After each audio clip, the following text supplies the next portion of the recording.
in continuation of the last videos on phase rule of BSc Part 2 Physical Chemistry. The first topic in this video we are going to take up is प्रावस्था नियम के लाभ, that is advantages of phase rule. जैसा कि हमने देखा, प्रावस्था नियम ऊष्मागतिकी पर आधारित है, जो कि एक यथार्थ साइंस है, यानी एग्जैक्ट साइंस है. अतः प्रावस्था नियम को एक यथार्थ नियम कहा जा सकता है. इस नियम द्वारा विषमांगी साम्य के अध्ययन में कुछ लाभ हैं, जिन्हें निम्न प्रकार हम वर्णित करते हैं. पहला, भौतिक तथा रासायनिक दोनों प्रकार के विषमांगी साम्यों का अध्ययन इस नियम के द्वारा किया जा सकता है. पदार्थ की मात्रा, प्रकृति अथवा अभिक्रिया का प्रावस्था नियम से कोई संबंध नहीं है. मात्र प्रावस्था संख्या तथा उसका संगठन ही तंत्र के अध्ययन के लिए पर्याप्त है. प्रावस्था नियम प्रयोग करते समय पदार्थ की संरचना यानी कॉन्स्टिट्यूशन के बारे में भी किसी प्रकार की पूर्व धारणा की आवश्यकता नहीं होती है. भिन्न भिन्न प्रकार के विषमांगी साम्यों की डिग्री ऑफ फ्रीडम के आधार पर एक साथ वर्गीकृत करने की भी आवश्यकता नहीं होती है. प्रावस्था नियम विभिन्न तंत्रों के आचरण के पूर्वानुमान में भी सहायक सिद्ध होता है. अब हम आते हैं प्रावस्था नियम की कुछ सीमाएं हैं. So let's see what are those limitations of phase rule. प्रावस्था नियम का उपयोग करते समय हमें निम्नलिखित सीमाओं का ध्यान रखना आवश्यक होता है. पहला, प्रावस्था नियम में केवल ताप, दाब व संघटन अर्थात 3 चरों पर ही विचार किया गया है, जबकि चुंबकीय, विद्युत एवं विकिरणशील प्रभावों जैसे चरों पर विचार नहीं किया गया है. प्रावस्था नियम में गुरुत्वाकर्षण बल पर भी कोई विचार नहीं किया गया है. कोई प्रावस्था ठोस अथवा द्रव इतनी सूक्ष्म रूप से भी विभाजित नहीं होनी चाहिए, यानी फाइनली डिवाइडेड नहीं होनी चाहिए कि वह पृष्ठ तनाव तथा वाष्प दाब से प्रभावित हो जाए. कुछ विशेष अवस्थाओं में प्रावस्था नियम पर कुछ अतिरिक्त रेस्ट्रिक्शंस लगानी पड़ती हैं. ऐसी अवस्था में phase rule under restricted conditions और रेस्ट्रिक्टेड फेज रूल का उपयोग हमें करना पड़ता है. अब हम आते हैं हमारे नेक्स्ट टॉपिक पर, जो कि है गिब्स प्रावस्था नियम के व्युत्पत्ति यानी derivation of Gibbs phase rule. माना कि साम्यावस्था में स्थित किसी विषमांगी तंत्र में पी प्रावस्था है तथा सी घटक हैं. तंत्र की स्वतंत्रता की कोटि या चरों की संख्या एफ है. यह संख्या उस संख्या के बराबर होगी जिन्हें तंत्र को पूर्णतः व्याख्या करने के लिए निश्चित कर दिया जाता है. क्योंकि तंत्र की अवस्था ताप व दाब पर निर्भर होगी, अतः तंत्र में 2 चर तो होंगे ही. सांद्रता चर प्रावस्थाओं की संख्या पर निर्भर होती है. यदि किसी प्रावस्था में सी घटक हैं, तो एक घटक को छोड़कर अन्य घटकों की सांद्रता का संगठन ज्ञात हो तो उसे एक घटक की सांद्रता बची हुई सांद्रता से ज्ञात की जा सकती है. जैसे अगर हमारे पास एक प्रावस्था में 4 घटक हैं और 3 घटकों की सांद्रता 90% है, तो ऑटोमेटिकली जो चौथा घटक है उसकी सांद्रता 10% फिक्स्ड की जा सकती है. अतः एक सी घटक वाली प्रावस्थाओं में C-1 चरों की सांद्रता निश्चित करना आवश्यक है. लास्ट वाली ऑटोमेटिकली फिक्स्ड हो गई है. उस आधार पर पी प्रावस्था वाले तंत्र में सांद्रता चरों की कुल संख्या P × C-1 की आवश्यकता होगी. ताप तथा दाब चरों को सम्मिलित करने पर चरों की कुल संख्या P × C-1 + 2 होगी. ऊष्मागतिकी के अनुसार जब कोई विषमांगी तंत्र स्थिर दाब व ताप पर साम्य में होगा तो किसी दिए हुए घटक का रासायनिक विभव यानी केमिकल पोटेंशियल म्यू प्रत्येक प्रावस्था में समान होगा. माना कि घटक I 3 प्रावस्थाओं A, B और C में है, तो घटक I को इन 2 समीकरणों के रूप में द्वारा लिखा जा सकता है. μI of A = μI of B and μI of A = μI of C. अतः प्रत्येक घटक जिसके 3 प्रावस्थाएं साम्य में हो, उपरोक्त 2 समीकरण ज्ञात होते हैं. इसलिए सामान्यतः प्रत्येक घटक के P प्रावस्थाओं में होने पर P-1 समीकरण ज्ञात होंगे. इसलिए C घटकों के लिए C × P-1 समीकरण ज्ञात होंगे. क्योंकि रासायनिक विभव दाब, ताप तथा संगठन का फलन होता है, इसका तात्पर्य यह है कि प्रत्येक समीकरण एक चर को प्रदर्शित करता है. अतः कुल ज्ञात चरों की संख्या बराबर है C × P-1, क्योंकि कुल चरों की संख्या = P × C-1 + 2. अतः अज्ञात चरों की संख्या = कुल चरों की संख्या माइनस कुल ज्ञात चरों की संख्या. अतः अज्ञात चरों की संख्या = P × C-1 + 2 - C × P-1. हम ब्रैकेट्स खोलकर जब हम इक्वेशन लिखते हैं तो हमें इक्वेशन प्राप्त होती है अज्ञात चरों की संख्या is equal to P C minus P plus two minus C P plus C. जब हम common terms with opposite signs को कैंसिल करते हैं तो हमें फाइनल इक्वेशन प्राप्त होती है अज्ञात चरों की संख्या is equal to C minus P plus two. अर्थात तंत्र को पूर्णतया परिभाषित करने के लिए इन चरों की संख्या को जो स्वेच्छा से निश्चित कर देते हैं, इसलिए ये तंत्र की स्वतंत्रता की कोटियों की संख्या के बराबर होगी, अर्थात f is equal to C minus P plus two. अब हम आते हैं applications of phase rule. Applications of phase rule में हम सबसे पहले लेते हैं एक घटक तंत्र को, यानी वन कंपोनेंट सिस्टम को। जल तंत्र, गंधक तंत्र और कार्बन डाइऑक्साइड तंत्र यानी water system, sulphur system and carbon dioxide system जो होते हैं वो एक घटक यानी वन कंपोनेंट सिस्टम की श्रेणी में आते हैं। एक घटक तंत्र में C का मान 1 है, अतः C का मान प्रावस्था नियम में रखने पर जो हमें प्राप्त होता है वो है F is equal to 1 minus P plus two और F is equal to 3 minus P. किसी भी तंत्र में प्रावस्था की न्यूनतम संख्या 1 हो सकती है, अर्थात P इज इक्वल टू 1, अतः स्वातंत्र की कोटि F का अधिकतम मान 2 होगा, अर्थात तंत्र की पूर्ण अभिव्यक्ति के लिए अधिकतम 2 चरों की आवश्यकता होगी, जो कि क्रमशः ताप तथा दाब है। क्योंकि किसी एक घटक तंत्र में प्रावस्था का संगठन बदलता नहीं है, अतः यह चर नहीं है। क्योंकि फ्रीडम ऑफ डिग्री का न्यूनतम मान 0 हो सकता है, अतः उपरोक्त समीकरण के अनुसार प्रावस्था का अधिकतम मान 3 हो सकता है। उपरोक्त कथनों से हमने 2 निष्कर्ष निकाले जा सकते हैं कि एक घटक तंत्र को 2 चरों के द्वारा विभक्त किया जा सकता है, अर्थात जो प्रावस्था आरेख होता है उसको हम 2 अक्ष टेम्परेचर और प्रेशर के द्वारा समझाया जा सकता है, और इस आरेख को टेम्परेचर प्रेशर डायग्राम कहते हैं।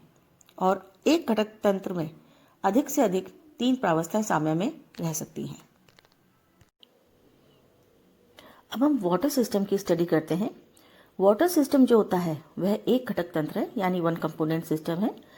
इस सिस्टम की स्टडी करने के लिए हम जल और वाष्प दोनों को एक बंद पात्र में लेते हैं, और अब हम इस पात्र के ताप में परिवर्तन करते हैं और तंत्र के वाष्प दाब को नापा जाता है।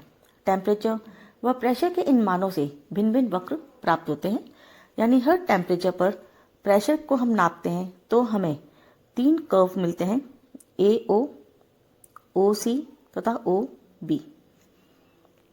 और ये तीनों पॉइंट्स एक दूसरे को एक कर्व एक पॉइंट O पर काटते हैं। ये जो तीनों कर्व्स हैं वो इस ग्राफ में एक पॉइंट O पर एक दूसरे को काटते हैं। अगर हम देखें कि इसमें ये जो कर्व्स हैं वो इस ग्राफ को 3 एरिया में भी विभाजित कर रहे हैं। तो अगर हम एरियाज का सिग्निफिकेंस देखें तो हम देखते हैं जो AOC का एरिया है, इस एरिया में सिर्फ ठोस है जो कि सॉलिड बर्फ है।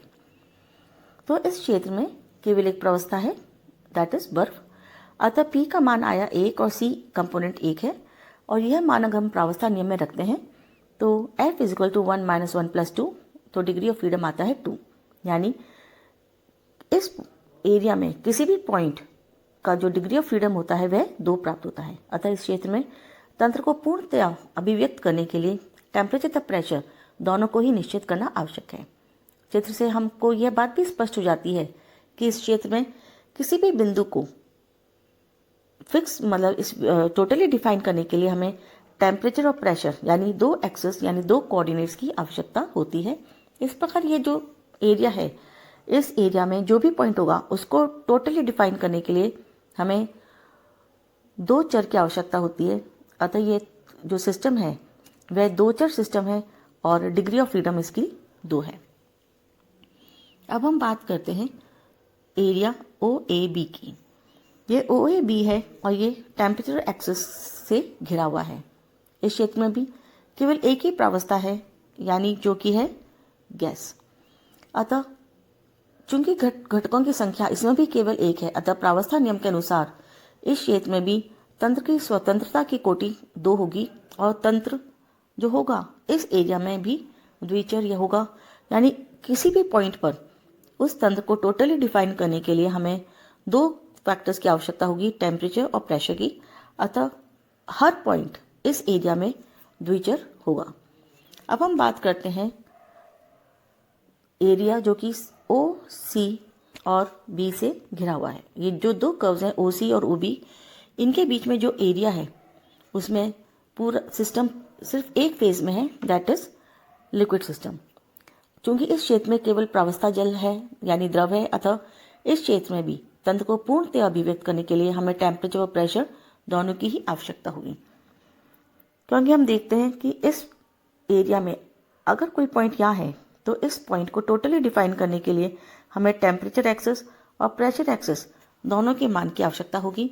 अतः हम कह सकते हैं कि ये जो तीन एरियाज हैं, चाहे सॉलिड हो, चाहे लिक्विड हो, चाहे वेपर हो, इन एरियाज में किसी भी पॉइंट को टोटली डिफाइन करने के लिए हमें दो फैक्टर्स की आवश्यकता है, टेम्परेचर व प्रेशर दोनों की। अतः जो एरियाज हैं इन सभी तीनों एरियाज में डिग्री ऑफ फ्रीडम 2 होगी। अब हम बात करते हैं सिग्निफिकेंस ऑफ कर्व्स की। तो पहले हम कर्व लेते हैं ए ओ। यह जो ए ओ कर्व है यह ठोस और वाष्प इनके बीच में साम्य प्रदर्शित करता है, अतः इसे सब्लिमेशन कर्व कहते हैं। अगर हम इस कर्व पर कोई सा भी पॉइंट अगर हम लें तो हम कह सकते हैं कि इस पॉइंट पर बर्फ और वाष्प इन दोनों के बीच में साम्य स्थापित है। अतः इस वक्र पर दो प्रावस्थाएं विद्यमान हैं, यानी P = 2। चूंकि तंत्र में घटकों की संख्या 1 है, दैट इज C = 1, अतः यह मान प्रावस्था में रखने पर हमें F का मान प्राप्त होता है F = 1 - 2 + 2 यानी 1। अतः वक्र पर कोई अगर पॉइंट है तो उस पॉइंट पर तंत्र की जो डिग्री ऑफ फ्रीडम की संख्या होगी वो 1 होगी। इस प्रकार किसी भी पॉइंट पर जो इस वक्र पर होगा उसको सिस्टम को टोटली डिफाइन करने के लिए हमें केवल एक चर की या तो टेम्परेचर की या प्रेशर की ही आवश्यकता होगी।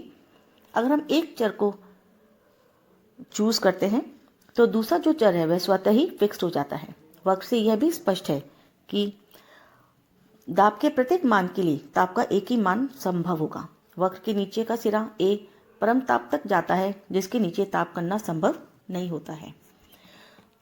अगर हम देखें कि ये जो हमारा कर्व OA है, अगर इस पर हम टेम्परेचर देखते हैं तो इस टेम्परेचर पर सिर्फ एक ही वैल्यू हो सकती है प्रेशर की, और अगर हम इस प्रेशर पर इस वक्र पर प्रेशर को फिक्स कर दें तो इस पॉइंट पर सिर्फ एक ही वैल्यू होगी टेम्परेचर की। यानी इस कर्व पर किसी भी पॉइंट पर अगर हम एक चर को लेते हैं तो दूसरा चर ऑटोमेटिकली फिक्स्ड हो जाता है।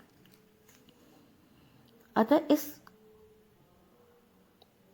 वक्र पर जो पॉइंट है वह दो फेजेस के इक्विलिब्रियम में है और वह एक सिस्टम सिर्फ एक चर है और इसको हमको टोटली डिफाइन करने के लिए सिर्फ एक पैरामीटर की आवश्यकता होती है। अब हम दूसरा वक्र देखते हैं O और B।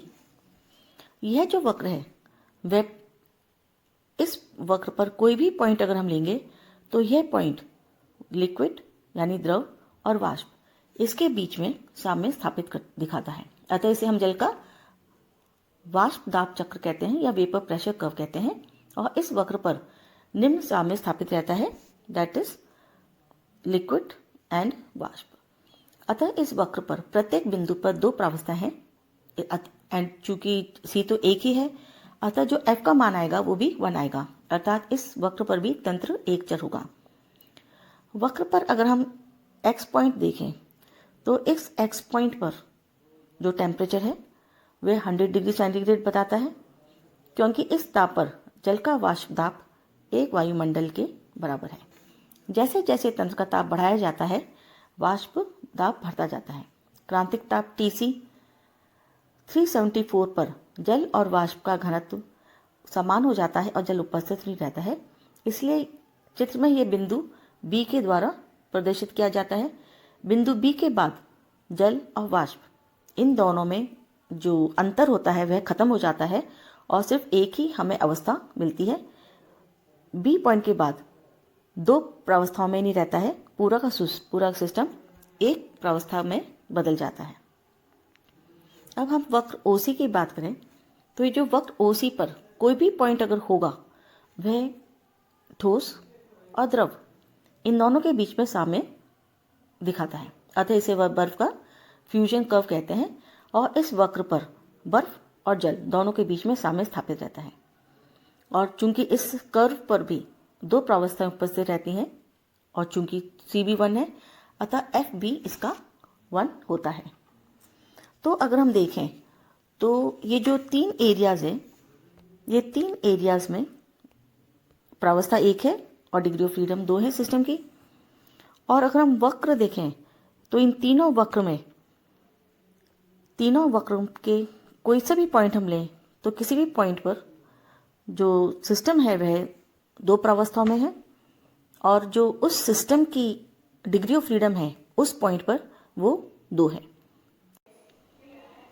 अब हम बात करते हैं कर्व BOA प्राइम की। और जब हम B से O तक आते हैं नॉर्मल अवस्था में तो हम देखते हैं कूलिंग करने के बाद जब हम ऊपर आते हैं तो बर्फ बननी शुरू हो जाती है, यानी पानी का जमना शुरू हो जाता है। लेकिन अगर हम बेहद सावधानी पूर्वक जल के टेम्परेचर को लो करते हैं यानी सुपर कूलिंग करते हैं तो हम देखते हैं कि O पॉइंट पर पानी का जमना शुरू नहीं होता है और A प्राइम जो हमारा पॉइंट है, इस पॉइंट पर पहुंचने पर भी पानी नहीं जमता है। और जो OA प्राइम कर्व है, इस कर्व पर जो भी पॉइंट है वो 2 प्रावस्थाओं में रहता है, जल और वाष्प। यानी जो हमारा जल सिर्फ COB में ही सीमित था वह अब O पॉइंट को भी क्रॉस करके आगे चला जाता है और A प्राइम तक भी पानी रहता है। लेकिन ये जो स्टेट है यह मेटास्टेबल स्टेट कहलाती है। मेटास्टेबल स्टेट का मतलब है कोई भी सिस्टम मेटास्टेबल स्टेट में तब तक रहता है जब तक कि उस सिस्टम को डिस्टर्ब नहीं किया जाता। अगर इस पॉइंट पर अगर हमारा सिस्टम है मेटास्टेबल स्टेट में, अगर इसे डिस्टर्ब कर दिया जाए, चाहे जैसे भी डिस्टर्ब किया जाए, अगर इस सिस्टम में एक कण डाल दिया जाए बर्फ का या रेत का, या फिर अगर उसको हिला दिया जाए यानी शेक कर दिया जाए, तो क्या होगा, पूरा का पूरा सिस्टम इंस्टेंटेनियसली सॉलिडिफाई हो जाता है। तो बिफोर डिस्टर्बेंस ये जो पॉइंट था वह बाईफेज में था और इसकी डिग्री ऑफ फ्रीडम 1 थी। लेकिन जैसे ही हम डिस्टर्ब करते हैं यह बाईफेज से यूनिफेज में आ जाता है, यानी टोटली सॉलिडिफाई हो जाता है, सिर्फ बर्फ रहती है। और चूंकि इसका फेज 1 है तो अब ये सिस्टम बाईफेज से यूनिफेज हो जाता है और इसकी डिग्री ऑफ फ्रीडम 1 से 2 हो जाती है और यह मेटास्टेबल सिस्टम कहलाता है। और अगर हम बात करें इस O पॉइंट की, तो ये जो O पॉइंट है यह ट्रिपल पॉइंट कहलाता है। यह ट्रिपल पॉइंट इसलिए कहलाता है क्योंकि इस पर 3 फेज सॉलिड, लिक्विड और गैस तीनों साम्यावस्था में रहते हैं। और यह पॉइंट हमें प्राप्त होता है जब AO, BO और CO एक दूसरे को काटते हैं। अब यहाँ पर हमारे फेज का मान चूंकि 3 है और C 1 है, अतः यह मान अगर हम प्रावस्था नियम में रखते हैं तो हमें प्रावस्था मान मिलता है F = 1 - 3 + 2 = 0। यानी O पर जो ये सिस्टम की डिग्री ऑफ फ्रीडम है वह 0 है। तो इसका मतलब ये है कि जब हम ये कहते हैं कि हमारा जो सिस्टम है उसमें बर्फ, पानी और गैस तीनों साम्यावस्था में है, तो हमें इसमें टेम्परेचर और प्रेशर बताने की आवश्यकता नहीं होती है, क्योंकि ये जो सिस्टम है वह ऑटोमेटिकली डिफाइंड हो जाता है कि इस सिस्टम का जो प्रेशर होगा वो 4.58 mm होगा और टेम्परेचर ऑटोमेटिकली 0.098 होगा। तो हमें डिफाइन करने के लिए किसी भी फैक्टर को, किसी भी पैरामीटर को, टेम्परेचर हो या प्रेशर, उसको फिक्स करने की आवश्यकता नहीं है, दे आर ऑटोमेटिकली फिक्स्ड। क्योंकि अगर हम देखें तो इस बिंदु पर तंत्र की जो डिग्री ऑफ फ्रीडम है वो 0 है, अर्थात ये तंत्र अचर है। इस बिंदु पर तंत्र को पूर्ण रूप से व्यक्त करने के लिए ताप व दाब किसी के निर्धारण की आवश्यकता नहीं होती है, उनके मान स्वयं ही निर्धारित होते हैं, जो कि क्रमशः 0.098 डिग्री सेंटीग्रेड तथा 4.58 मिलीमीटर है। दूसरे शब्द में कहा जा सकता है कि तीनों प्रावस्थाएं यानी सॉलिड, लिक्विड एंड वेपर सिर्फ एक ताप दैट इज 0.0098 डिग्री सेंटीग्रेड तथा सिर्फ एक दाब यानी 4.58 mm पर ही साम्यावस्था में रह सकते हैं। इनमें से अगर हम किसी एक का भी परिवर्तन करते हैं तो परिवर्तन करते ही या तो एक प्रावस्था या दो प्रावस्थाएं समाप्त हो जाएंगी और जो हमारा सिस्टम था 3 फेज से या तो वो 2 फेज हो जाएगा या 1 फेज हो जाएगा। अब हम इस वाटर सिस्टम पर इफेक्ट ऑफ टेम्परेचर की स्टडी करते हैं। माना कि एक पॉइंट P है। इस पॉइंट P पर प्रेशर को कांस्टेंट रखते हुए हम टेम्परेचर इंक्रीज करते हैं। टेम्परेचर को हम इंक्रीज तब तक करते हैं जब तक कि हमें पॉइंट S नहीं प्राप्त हो जाता, यानी S पॉइंट पर हमारा टेम्परेचर T2 नहीं प्राप्त हो जाता, तो T2 तक हम टेम्परेचर इंक्रीज करते हैं। तो हम देखते हैं कि इस दौरान क्या चेंजेस आते हैं। जब हम P से आगे बढ़ते हैं टेम्परेचर इंक्रीज करते हुए तो हमारा पॉइंट P से Q तक चलता है। P से Q तक जो हमारा सिस्टम है वह 1 फेज में रहता है, यानी सिर्फ बर्फ़ रहती है, सॉलिड रहता है, और फेज़ 1 होता है और जो डिग्री ऑफ फ्रीडम होती है वह 2 होती है। जब हमारा सिस्टम का जो पॉइंट है वो Q पर पहुंचता है, Q पर पहुंचते ही जो बर्फ़ है वो पिघलनी शुरू हो जाती है और इस पॉइंट Q पर 2 प्रावस्थाएं साम्यावस्था में होती हैं, ठोस और द्रव, और इस पर 2 प्रावस्थाएं होती हैं और डिग्री ऑफ फ्रीडम 1 हो जाती है। इस Q पर अरेस्ट ऑफ टेम्परेचर होता है। जब तक हमारा जो सॉलिड बर्फ़ है वो पूर्णतया रूप से गल नहीं जाता, यानी जल में परिवर्तित नहीं हो जाता, वह इसी पॉइंट Q पर रहता है और टेम्परेचर नहीं बढ़ता है। जब पूरा का पूरा बर्फ़ जल में परिवर्तित हो जाता है तो पॉइंट Q से आगे जाता है और टेम्परेचर वापस से बढ़ना शुरू करता है। और इस अवस्था में जो हमारा सिस्टम है वो एक ही फेज़ में होता है, यानी द्रव अवस्था में होता है, और जो डिग्री ऑफ फ्रीडम होती है इस अवस्था में वह 2 हो जाती है। और जब वो Q से R तक जाता है तो टेम्परेचर बढ़ता रहता है। R पर पहुंचने पर लिक्विड का वाष्पीकरण शुरू हो जाता है और जो हमारा सिस्टम होता है वह वापस से 2 फेज़ में आ जाता है, जिसमें पानी यानी द्रव और वाष्प साम्यावस्था में होते हैं और R पर डिग्री ऑफ फ्रीडम वापस से 1 हो जाती है। R पर अरेस्ट ऑफ टेम्परेचर होता है, यानी टेम्परेचर बढ़ना बंद हो जाता है। तब तक टेम्परेचर नहीं बढ़ता है जब तक सारा का सारा द्रव वाष्पीकृत नहीं हो जाता। एक बार जब सारा द्रव वाष्पीकृत हो जाता है तो वापस से टेम्परेचर बढ़ना शुरू होता है और हमारा सिस्टम R से S पॉइंट तक आ जाता है। इस S पॉइंट पर वापस से हमारे सिस्टम में जो फेज़ होती है वो 1 हो जाती है और डिग्री ऑफ फ्रीडम 2 हो जाती है। तो अगर हम स्टडी करें कि आप P से S तक क्या चेंजेस आए हैं तो हम देखते हैं टेम्परेचर बढ़ाने पर कांस्टेंट प्रेशर पर P से Q तक हमारा सिस्टम 1 फेज में रहता है, डिग्री ऑफ फ्रीडम 2 होती है। Q पर 2 फेजेस आ जाती हैं, डिग्री ऑफ फ्रीडम 1 हो जाती है। Q से R तक वापस हमारा जो सिस्टम होता है वो 1 फेज में आ जाता है, यानी यूनिफेज में आ जाता है और डिग्री ऑफ फ्रीडम 2 हो जाती है। और R पर वापस से हमारा सिस्टम यूनिफेज से बाईफेज हो जाता है और डिग्री ऑफ फ्रीडम 2 से 1 हो जाती है। R के बाद S तक आता है तो हमारा सिस्टम वापस से बाईफेज से यूनिफेज हो जाता है और डिग्री ऑफ फ्रीडम 1 हो जाती है। अब हम एक पॉइंट लेते हैं V। इस V पर हम टेम्परेचर कांस्टेंट रखते हैं T पर और हम प्रेशर डिक्रीज करते हैं। जब हम प्रेशर डिक्रीज करते हैं तो V से हमारा पॉइंट U तक चलता है। V से U तक जो सिस्टम है वह 1 फेज में रहता है, यानी सॉलिडाइज रहती है और डिग्री ऑफ फ्रीडम 2 होती है।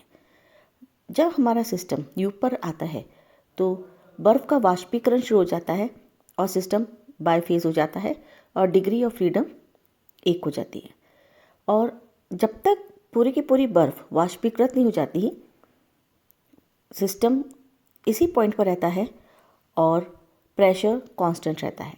जैसे ही सारी बर्फ़ वाष्पीकृत हो जाती है वैसे ही प्रेशर वापस से और कम होने लगता है और W पर आता है। तो हम देखते हैं यहाँ पर वापस से हमारा जो फेज़ है, हमारा जो सिस्टम है उसमें 1 फेज़ हो जाता है और डिग्री ऑफ फ्रीडम 2 हो जाती है। तो अगर हम देखें तो V से U तक 1 फेज़ है बर्फ़ सॉलिड और डिग्री ऑफ फ्रीडम 1 है। U पर 2 फेजेस है, सॉलिड एंड वाष्प, यानी बर्फ़ ठोस और वाष्प, और डिग्री ऑफ फ्रीडम 1 है। और यू के बाद फेज़ 1 हो जाती है और डिग्री ऑफ फ्रीडम वापस से 2 हो जाती है। तो हम देखते हैं इस प्रकार किसी भी पॉइंट पर प्रेशर को कांस्टेंट रखते हुए हम टेम्परेचर बढ़ाते हैं, या प्रेशर को कांस्टेंट रखते हुए अगर हम टेम्परेचर को घटाते हैं और लेफ़्ट से राइट की तरफ जाते हैं, या हम टेम्परेचर कांस्टेंट रखते हुए प्रेशर को इंक्रीज़ करते हैं, नीचे से ऊपर जाते हैं, या प्रेशर को डिक्रीज़ करते हैं, ऊपर से नीचे आते हैं। तो किसी भी अवस्था में, किसी भी परिस्थिति में अगर हमें उस पॉइंट पर सिग्निफिकेंस पता है, उस एरिया का, उस कर्व का, उस पॉइंट का, तो हम फेज़ रूल के द्वारा किसी भी फेज़ डायग्राम में किसी भी अवस्था में कोई भी परिवर्तन होता है टेम्परेचर का या प्रेशर का, उसको अच्छी तरह से डिफाइन कर सकते हैं। और किसी भी पॉइंट पर हम किसी भी सिस्टम को, किसी भी वन कंपोनेंट सिस्टम को इसके हिसाब से हम डिफाइन कर सकते हैं, चाहे टेम्परेचर चेंज हो, चाहे प्रेशर चेंज हो। मेन थिंग इज़ कि हमें ये पता होना चाहिए कि उस पॉइंट पर डिग्री ऑफ फ्रीडम का जो इक्वेशन है उसको हमें कैसे अप्लाई करनी है, उस पॉइंट पर कितनी फेजेस हैं, कितने कंपोनेंट्स हैं। तो अच्छी तरह से फेज़ रूल को अप्लाई करते हुए हम किसी भी सिस्टम को किसी भी पॉइंट पर टोटली डिफाइन कर सकते हैं। That's all for today. Thank you.